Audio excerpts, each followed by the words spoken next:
জন্মাষ্টমী উপলক্ষে এরকম পারফেক্ট লাড্ডু কিভাবে বাড়িতেই বানিয়ে নেওয়া যায় তারই ছোট ছোট টিপস আমি আপনাদের সাথে আজ শেয়ার করব। আর এই জন্য এখানে নিয়ে নিয়েছি ছোলার ডাল। ছোলার ডাল আমি এখানে নিয়ে নিয়েছি 250 গ্রাম। আর এটা আমি ভিজিয়ে রেখেছি 4 ঘন্টা। 4 ঘন্টা ভিজানোর পর এটা আমি ছেঁকে নেব, ছেঁকে আর মিক্সিতে গ্রাইন্ড করে নেব। আর মিক্সিতে এমনভাবে গ্রাইন্ড করতে হবে যাতে একটু এরকম দানা দানা থাকে। দেখুন ঠিক এরকমভাবে পজিশনে রাখলেই হবে। আমি সব ছোলার ডালটাই গ্রাইন্ড করে নেব, আমার করা হয়ে গেছে। এরপর এটা ছোট ছোট বড়ার মতো করে আমি তেলে দিয়ে দেব। এই দেখুন হাতের মধ্যে যেমন একটু ঘাসঘাসে লেগে সেরকমভাবে গ্রাইন্ড করতে হবে। এরপর একটা কড়াই বসিয়ে দেব। কড়াই গরম হলে তাতে দিয়ে দেব পরিমাণ মতো তেল।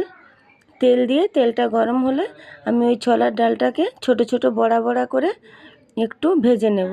এমনভাবে ভাজতে হবে যাতে এটা না পুড়ে যায়, যেমন কালারটা একই রকম থাকে।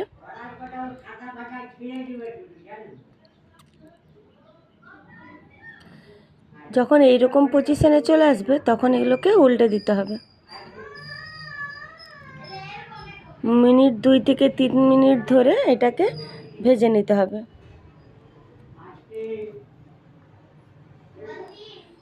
আমার এগুলো ভাজা হয়ে গেছে, এরপর তুলে নেব। সেম প্রসেসে আমি আরও যেইটুকু রয়েছে সেটাকেও আমি এরকমভাবে বানিয়ে নেব।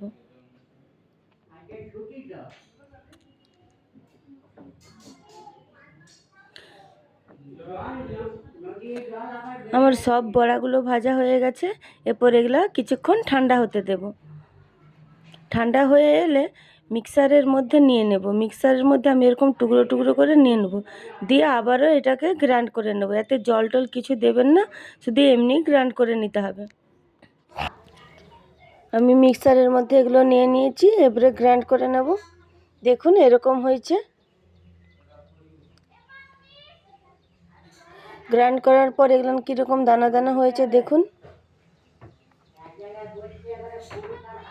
দেখেই বোঝা যাচ্ছে কীরকম হয়েছে। আমার সবগুলো গ্রাইন্ড করা হয়ে গেছে। এরপর নিয়ে নেবো 1 বাটি চিনি, দিয়ে কড়াই ধুয়ে পরিষ্কার করে নিয়েছি। এরপর দিয়ে দেবো কড়াইয়ের মধ্যে, আর দিয়ে দেবো 1.5 কাপ মতো জল। দিয়ে এটাকে আমি একটা সিরা বানিয়ে নেব।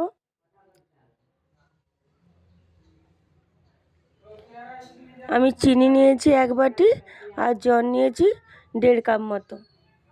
আপনাদের যতটা প্রয়োজন হবে ততটা দেখে আপনারা নেবেন। আর যখন দেখবেন এরকম চটচটে ভাব চলে এসছে তখন এর মধ্যে ওই ছোলার গ্রিনটা ঢেলে দিতে হবে।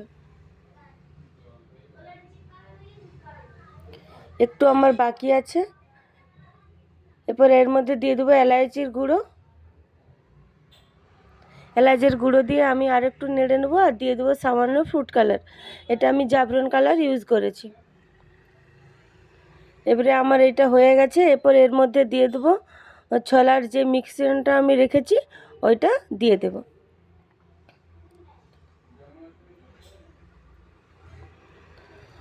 আর এখানে কিছুটা পরিমাণ দিয়ে দেবো মগজদানা।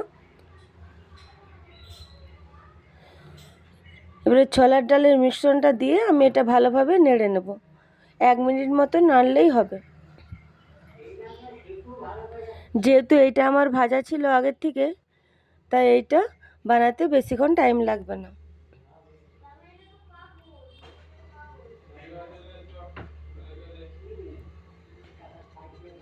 দেখুন চিনির শিরার মধ্যে এটা সবটাই মাখানো হয়ে গেছে।